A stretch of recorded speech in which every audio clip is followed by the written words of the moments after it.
especially looks good when you apply for the next bigger grant. Because the number one thing that grant agencies want to see before they give you a grant, what do they want to see? They want to see that you've gotten grants before. I know, it's a big cycle, right? But the way to do it is you start with small grants and you get that and you build it up.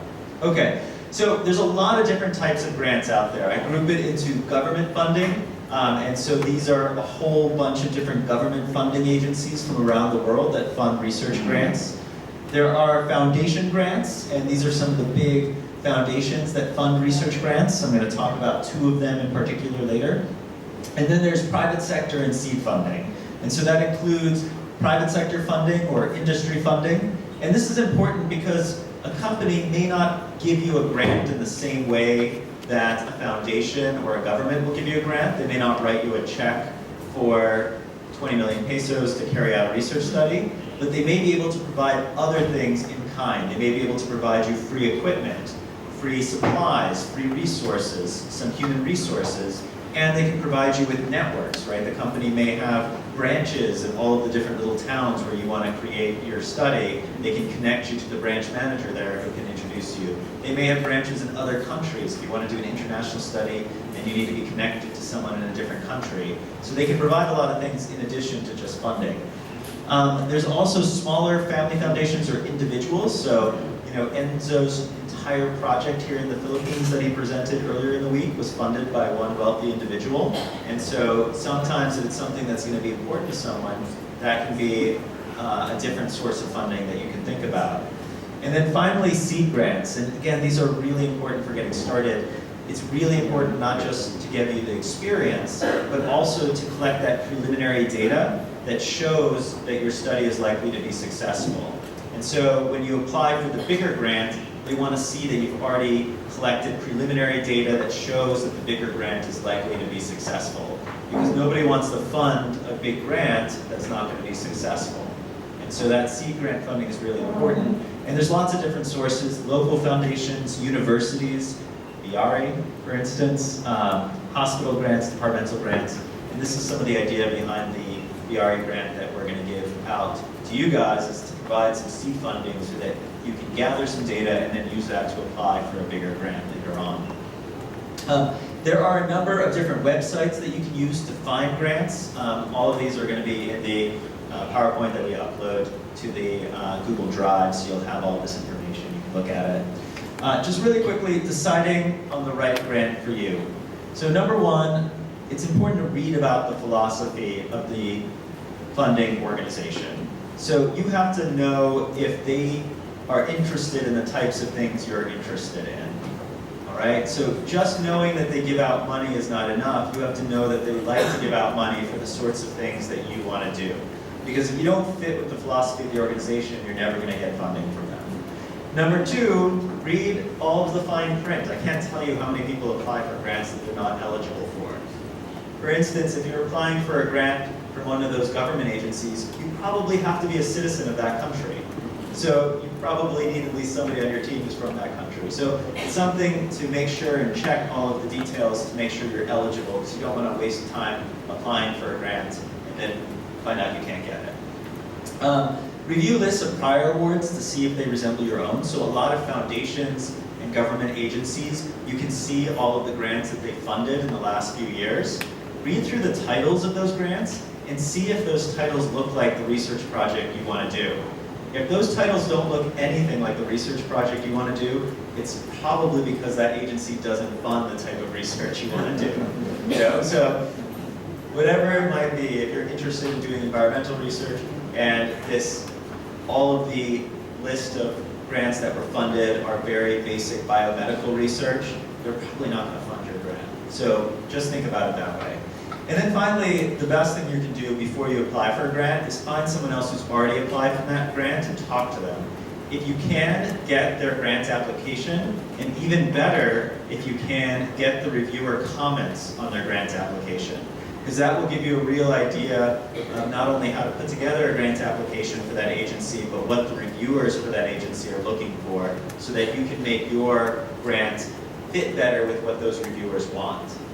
And that's really important, because in the end, if the reviewers don't like the grant, you're not going to get it. If you can do whatever you can to make it something those reviewers are going to like, that's more important.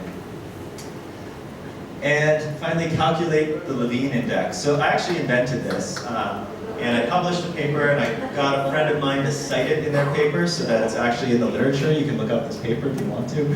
But basically, it's just a measure that I made for figuring out if the grant is worth your time.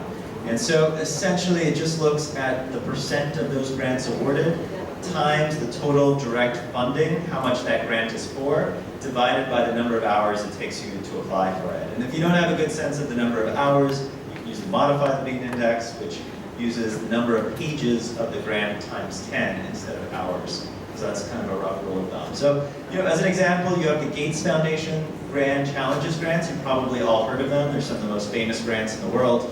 And these grants are hard to get. They only give out, only about 3% of the people that apply each cycle get the grant, but they're for $100,000 US.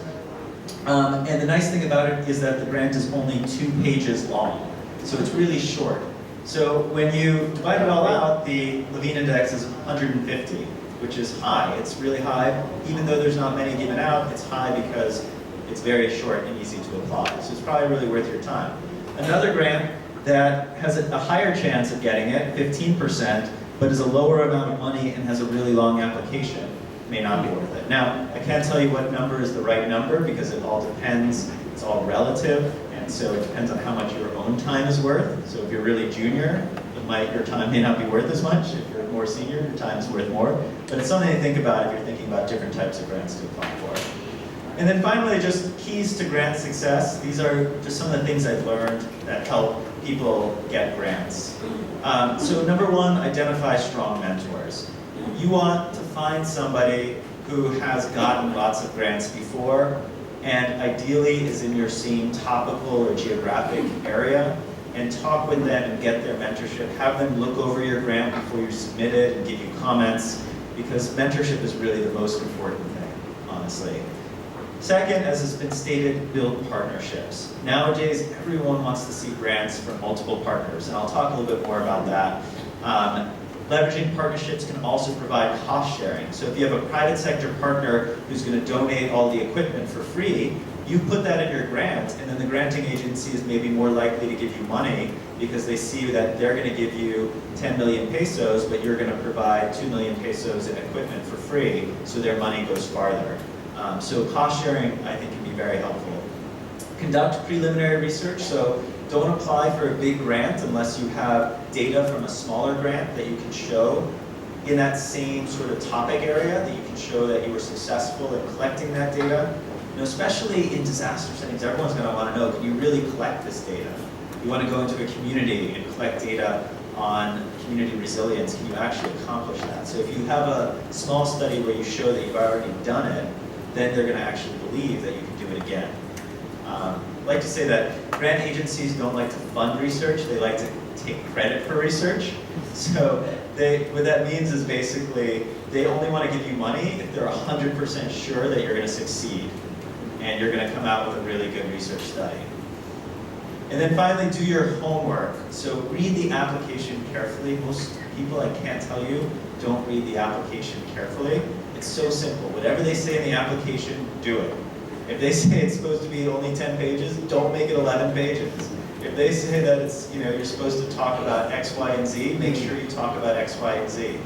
Sometimes the applications will even tell you what the reviewers are looking for. If you know what the reviewers are looking for, make sure you put that in bold in your grant application. Make it as easy as possible for the reviewers. So many times people write the grant that they would want to read, but you need to write the grant that the reviewers and the grant agency wants to read. That's the most important thing. All right, so the rest of the stuff in here is just details about writing grants and writing grant budgets and the timeline, which you can look through in the slides on Google Drive. The one thing I'll point out is this is a sample grant timeline, and I'll just point out how long it takes. You should give yourself at least 14 months before you start the project to begin writing the grant. It's kind of a basic thing to think about. All right, so that's just generally about grant funding, and now I'm going to talk about one grant in particular. So how many of you have heard about ELRA, or Research for Health and Humanitarian Crises, R2HC? Raise your hand. Oh my gosh, I have something to teach you. One person. The readings. Okay. Well, you should know about this foundation. You should know about this funding opportunity. So I was hoping, so Ann Harmer, who's the director of R2HC, she comes out to my BIARI at Brown every year and talks in that BIARI. I tried to get her to come here, but unfortunately she wasn't able to make it. So I'm going to present this on her behalf. I'm actually, as of a few months ago, I was just appointed to the funding committee for R2HC. So I'm a prior recipient of an R2HC grant. I've gotten a grant from them about 5 years ago, and now I'm on the funding committee. So I'm one of the 11 people that makes decisions about which grants to award each year. And I can tell you, having just reviewed 196 applications we got for our grants this year, I've seen a lot of good ones and a lot of bad ones, and I can give you a little bit of a sense of what they're looking for. So first, what is this? What is R2HC? So the R2HC, it stands for Research for Health and Humanitarian Crises, aims to improve health outcomes by strengthening the evidence base for public health interventions in humanitarian crises. So notice the two specific words, public health interventions, so this is only for health research, and it's specifically for humanitarian crises. So we'll talk a little more about that in a second. It's managed by ELRA, which is an organization based in the UK, stands for Enhancing Learning and Research for Humanitarian Assistance, and it's funded by the Wellcome Trust and by DFID or UK Aid, and they have somewhere along the lines of like $10 million US a year to spend on grants. So they have a lot of money to give out for these types of grants. As far as I know, they are the only foundation in the world specifically giving out grants for humanitarian research. Other foundations will fund humanitarian research, but they're the only ones that are specifically humanitarian research. So they encourage world-class research through fostering collaboration between operational humanitarian agencies and research institutions. And so that's a really important piece that we'll talk about. They will only fund an academic practitioner collaboration. They will not fund a purely humanitarian application or a purely academic application. And they aim to bridge the gap between research and practice. So they're really big on making sure that the data, the evidence that comes out of your research actually gets put into practice. Okay, so I have a quick video. This works.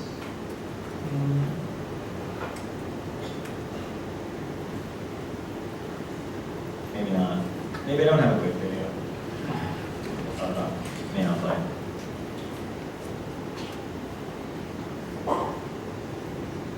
No, I just didn't come through on me. No. Alright, no worries. We'll skip the video. You can look it up online. They have a great video on their website. Alright, so what type of research grants do they have?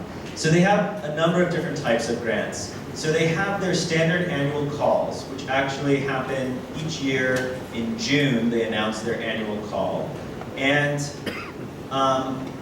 when they announce the annual call, you only have about a month to submit the expression of interest, which means that I recommend, if you're thinking about applying for one of these, that you get started around now. You don't wait for the call in June, but you get started around now, thinking about the grant, building your partnerships, etc. So when the call is announced in June, you can really quickly turn around an expression of interest. The good news is that the first phase is an expression of interest, which is a really short application. It's not very long, it doesn't take very much time to write. It's actually very similar to the BIARI research grant template that we gave you, because I copied the R2HC template in the template that I gave you. And then after that expression of interest, the grants get reviewed, and then the ones that they like get invited to submit a full proposal, and those are usually due in December. And then the grants are actually funded in April, and the projects start in April. So they have their standard grants, which are usually in the range of 200 to 300,000 pounds, or about 15 million to 25 million pesos. That's kind of their standard grants that they give out. And those, again, we'll talk a little bit about the scope, but those are for humanitarian health research. They also have these rapid trigger grants, which I think would be really perfect for the Philippines. The rapid trigger grants, I've never seen anything like it in the world. Basically, it's a mechanism for funding research in the acute phase of a humanitarian emergency. So that you could start your research project the day after the typhoon struck. Now, usually that would be impossible because the day after the typhoon struck, you might start writing your grant application and you might submit it months later, and then you might get approved months later, and then months after that, 9 months after the typhoon struck, you could start your research project. But the way this works is you write a grant for an emergency that hasn't happened yet. And you write it, let's say, for the next big typhoon that's going to hit the Philippines. And if they like it, they approve the research grant, then when that typhoon happens, or when that earthquake happens, or what have you, then your grant gets triggered, the funding gets transferred to you within 24 hours, and you start the research project, ideally within 72 hours. So it's a really interesting mechanism, and would work really well in a setting where you can predict pretty well in advance that there's going to be a major disaster coming soon. The other hard part about research is the ethical portion of it, and so it's really hard if you're an international organization applying for this grant, because you don't know which country the disaster is going to happen in, so it's hard to get ethical approval in advance. But if you're just looking at the Philippines, you could get perhaps ethical approval in advance for the research and then start the study right away. Anyway, I'll just mention that. Then they also have seed grants, and basically these grants are a smaller amount of money to help plan for one of these projects. So you apply for one of the seed grants and you get funding to actually build a partnership and plan for it. They have these responsive mechanisms on specific topics that come out when there's a specific big emergency, like when the Ebola epidemic happened, they asked for grants specifically about Ebola. And so you might see if there's a major like Indian Ocean tsunami again here, they might ask for specific grants related to that very quickly.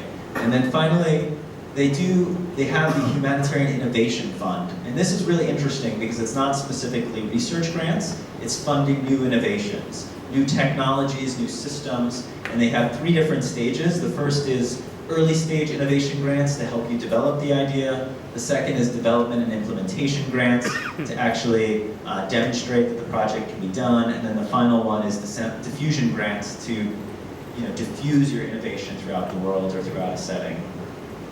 So what makes for a good proposal? I'm just going to go through this really quickly because I don't have much time and you can read all of this yourself. But basically the key is it has to be health related, even though they write that pretty broadly, and it has to be humanitarian. They draw a very strict line. They will not fund anything that's development research, that's related to the development, that's related to development as opposed to a crisis. And they need to see partnership. There has to be an academic humanitarian partnership at the very least, so between an academic organization and a local government or an NGO. Ideally, in addition to that, you will have a partnership between a local and an international organization. So for instance, if you were going to apply for it, I can tell you that having Caritas on the application is going to look way better than just having a local NGO and a local academic institution here. Impact, they want to see that the impact can be broad. So if it's just in the Philippines, they may not be as interested as if you do it in 2 or more countries. And if it's just going to be in the Philippines, you have to make sure not to make it Philippines specific. It has to be broad enough that it could apply in a lot of similar contexts.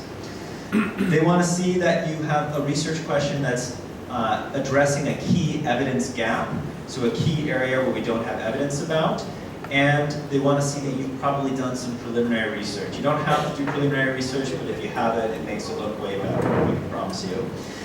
They want to make sure that the methods are strong, and this is a lot of times where proposals, I can tell you, get chopped up is when their methods are not strong and not well developed. You can do all different types of methodologies, but you have to make sure that your methods are sound. And you have to make sure that you take into account the ethics side of it. That's really important to them as well. So, research partnerships, again, I won't go into a lot of this, but they do a lot of work in terms of trying to develop these humanitarian and academic partnerships. And they talk about a lot of the challenges that there are to academic humanitarian partnerships. And I've written as well about some of these challenges. So challenges around poor communication and planning. This is especially when you have people from different disciplines working on a project together and they don't speak the same academic language. And it's also a problem when you have local and international partners. And there is not the same sort of level of understanding about how things work. And so that's an important issue to deal with. And then there's also the differences between humanitarians and academics. During the Ebola epidemic, I wrote a perspectives piece for a journal that I titled "Academics are from Mars, Humanitarians are from Venus."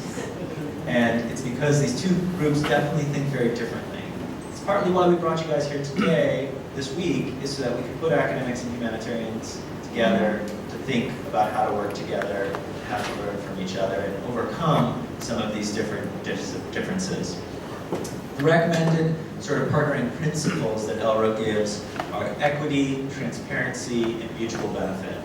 This takes time, though. It's not going to happen overnight.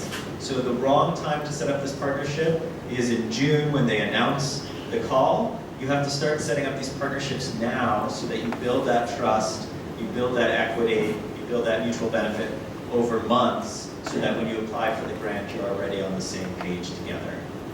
And then finally, the last thing is that R2HC cares a lot about uptake and diffusion. They want to make sure that the end result of this is not just that you publish a paper in an academic journal or that you write a policy guideline that sits on a shelf at the Ministry of Health of the Philippines. They don't want that. They want something that's going to actually be taken up by the broader humanitarian world. And to do that, you need to make sure that you plan in advance. So you need to think about how you're going to present your research in the end. You're going to need to think about how you're going to translate those findings into ways that can be applicable. You need to think about conferences, workshops, other things you're going to do at the end of the research to make sure that you can diffuse it to the policy making and wider humanitarian community. So that is it, and I will step aside now.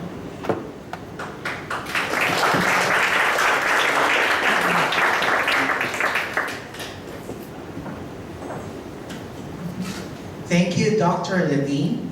So we have heard from academic and international perspectives. Let us hear from a government perspective on funding opportunities.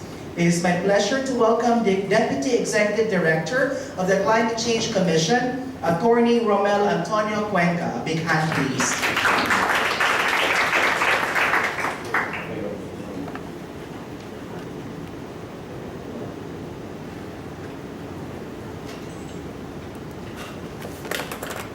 Good afternoon, everyone. My name is Romel Cuenca with the Climate Change Commission. I'm speaking here on behalf of, we convey our apologies to Secretary Research to Conservation Culture Secretary Emmanuel de Guzman. He was scheduled to be here, but with this, with us civil servants, we've always got a bigger boss above us. And therefore, when they say jump, the only thing we say is which one. He got called off, and me, the one below him, got told, go jump, go to Clark, speak for me. I'm just going to read what he was supposed to speak about this afternoon.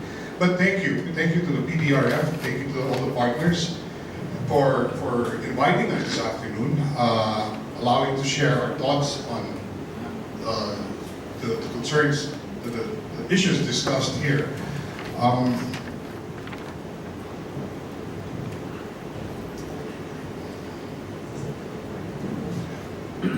I'm just going to read from my notes. We've been given a time limit, and this with us lawyers, we tend to go on and on and on. So just so I keep within the window, I just read from the notes. That way, we make sure I'll finish in time.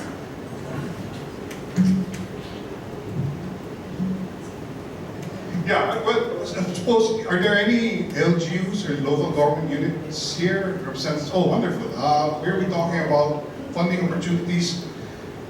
The academics, the members of the academia, of course, can pick up a lot of stuff because we, the Climate Change Commission, feel that there may be capacity gaps, technical capacity gaps in coming up with funding proposals for crafting the proposals for funding, and that's where the academics come in. And that's why we work very closely with SUC, State Universities and Colleges, as well as higher educational institutions. We put the LGUs and the academics together so that they can come up with a very good proposal, adaptation usually. And I'm here to present the government perspective. What has government been doing? What has government been doing? What funding opportunities are available for LGUs primarily in terms of responding to disaster risk or climate change effects which we are facing these days. Well, to start off, there I go. I haven't started yet. I've taken 5 minutes already and I'm supposed to read. Sure, I'll go do that.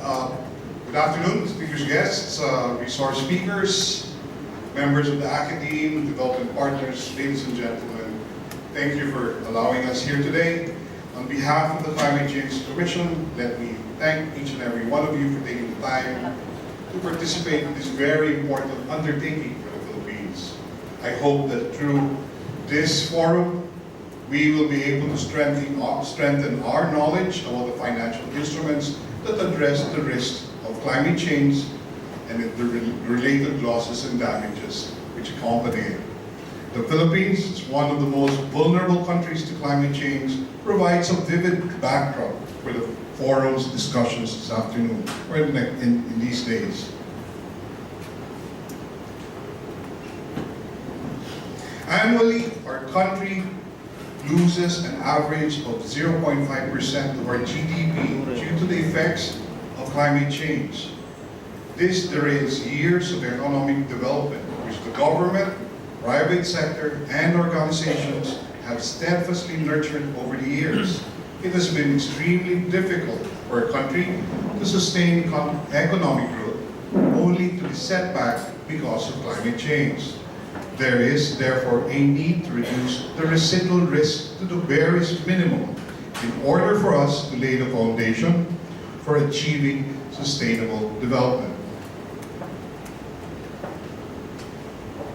Only greater global ambition and urgent international action can help us meet the necessary scale and pace to evade the catastrophic effects of a runaway climate change.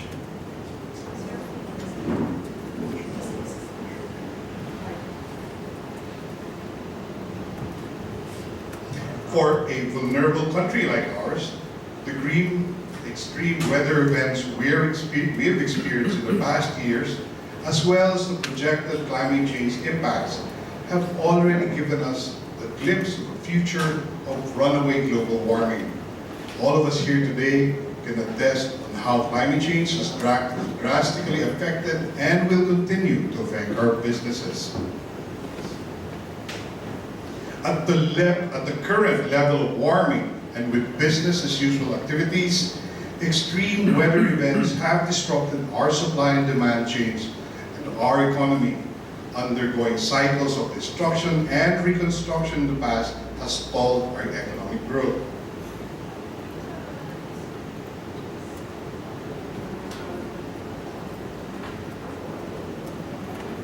As an archipelagic country situated along Typhoon Belt, the Philippines is highly vulnerable to the impacts of climate change.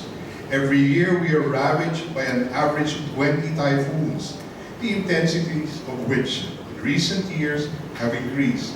So if you're thinking about what Dr. Levine was talking about earlier in terms of impending, the Philippines, I join in saying the Philippines is a perfect example because you get at least 20 chances to do that every year.